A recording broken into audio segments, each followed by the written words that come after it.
Islamic سوالات اور جوابات۔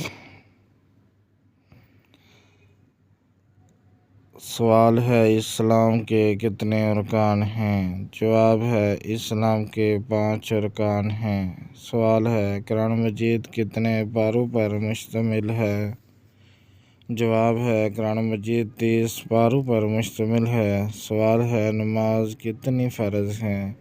جواب ہے دن اور رات میں 5 نمازیں فرض ہیں۔ سوال ہے زکوٰۃ کا کیا مطلب ہے؟ جواب ہے زکوٰۃ کا مطلب ہے پاکیزگی اور مالی عبادت۔ سوال ہے روزہ کس مہینے میں فرض ہے؟ جواب ہے رمضان المبارک کے مہینے میں۔ سوال ہے حج کن لوگوں پر فرض ہے؟ جواب ہے حج ہر صاحب استطاعت مسلمان پر فرض ہے۔ سوال ہے اللہ تعالیٰ کے کتنے صفاتی نام ہیں؟ جواب ہے اللہ تعالیٰ کے 99 صفاتی نام ہیں۔